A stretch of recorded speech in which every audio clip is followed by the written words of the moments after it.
Hey everyone, this is exciting news. Headline out of Newsbusters. Jordan Peterson announces free speech platform, Thinkspot. It's being reported by Alexander Hall, June 12, 2019.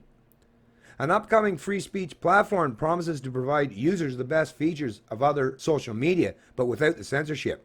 The subscription-based anti-censorship platform, Thinkspot, is being created by popular psychologist Dr. Jordan Peterson. It's being marketed as a free speech alternative to payment processors like Patreon, in that it will monetize creators and also provide a social media alternative to platforms like Facebook and YouTube. Peterson discussed Thinkspot with podcaster Joe Rogan on June 9th, emphasizing a radically pro-free speech terms of service. He described that freedom as the central aspect, saying, "Once you're on our platform, we won't take you down unless we're ordered to by a U.S. court of law." That will be a profound contrast to platforms that ban users for misgendering people who identify as trans or for tweeting "learn to code" at fired journalists. I'm really excited, and I've already added my email address so that I can get onto this right now or as soon as possible. It's in its beta phase right now, so there's only particular people that are testing out at this particular phase. But yeah, I definitely want to jump in and be an early adopter of this new free speech platform. This is exciting times, folks, and who knows what sites like this can bring or what kind of other alternative sources or competition that may result as a response to this. Because in the free market of ideas, competition is key. The only other major rule on comments he mentioned was that they need to be thoughtful. Rather than suggesting that some opinions are off limits, Peterson said they will have a minimum required length, so one has to put thought into what they write. If minimum comment length is 50 words, you're going to have to put a little thought into it, Peterson said. Even if you're being a troll, you'll be a quasi-witty troll. All comments on the website will have a voting feature, and if your ratio of upvotes to downvotes falls below 50-50, then your comments will be hidden. People will still be able to see them if they click, but you'll disappear.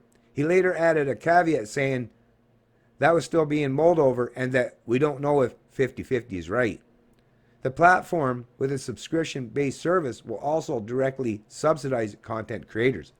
Peterson said that a handful of major free speech proponents, including Dave Rubin, Michael Shermer, and Carl Benjamin, are on board to be beta testers for Thinkspot.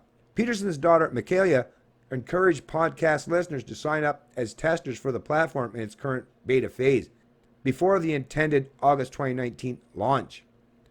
"We're in desperate need for a platform that doesn't arbitrarily decide to throw people off because of random crowd mentality," she said. On Twitter, Peterson also called for beta testers on June 10th. Per the Joe Rogan podcast this week, I'm back in a new platform called Thinkspot, currently in beta. Get on the wait list here. Exciting announcements coming very soon. So yeah, folks, like I said, I'm on that wait list. I want to see what this new free speech platform has to offer. And I will point out right now that actually you already have some alternatives out there.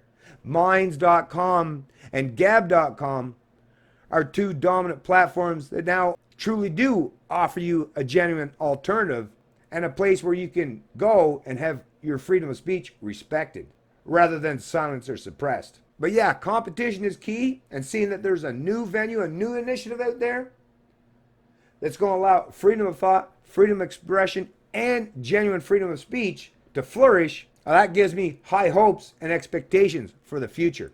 And it should be very concerning for those who represent some of the dominant players that are now trying to deny their ability to speak freely. Freedom of speech will not be denied.